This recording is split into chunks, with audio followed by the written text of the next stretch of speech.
ইউক্রেনের বিরুদ্ধে যুদ্ধে রাশিয়া জয় পেলে ইউরোপের ক্ষতি কত জানেন? সংখ্যাটা শুনলে অবাক হবেন। কিন্তু প্রশ্ন হলো, ইউক্রেন কি তাহলে ব্যর্থ রাষ্ট্রে পরিণত হতে চলেছে? এমন আশঙ্কার নেপথ্যে সত্যটা আসলে কি? পশ্চিমা গবেষকদের বিশ্লেষণে ভয়ঙ্কর তথ্য উঠে এসেছে। রাশিয়া জয় পেলেই নাকি 1,10,00,000 শরণার্থী ইউরোপে অভিবাসনের চেষ্টা করবে, এমনকি অনিরাপদ হয়ে উঠবে পশ্চিমা সামরিক জোট ন্যাটোর বাল্টিক ও নর্ডিক অংশ। তাহলে কি ন্যাটোর সাথে ভয়ঙ্কর কোনো সামরিক সংঘাতে জড়াবে রাশিয়া?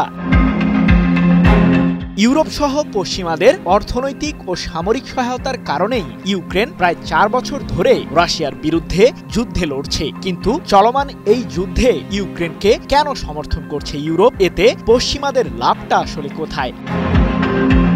নরওয়ের ইনস্টিটিউট অব ইকোনমিক অ্যাফেয়ার্সের বিশেষজ্ঞরা গবেষণার মাধ্যমে ইউরোপের জন্য ভয়ঙ্কর তথ্য বের করেছেন। এ প্রসঙ্গে 30 নভেম্বর একটি প্রতিবেদন প্রকাশ করেছে ইউক্রেনের সংবাদ মাধ্যম কিয়েভ পোস্ট। ওই প্রতিবেদনে সংবাদ মাধ্যমটি জানিয়েছে, ইউক্রেনকে ক্রমাগত সমর্থন করেই চলেছে ইউরোপ, আর তার একটাই কারণ হলো, এই যুদ্ধে যদি কোনোভাবে রাশিয়া জয় পায় তাহলে ইউরোপ অঞ্চলকে দ্বিগুণ ক্ষতির মুখে পড়তে হবে। কিন্তু কিভাবে?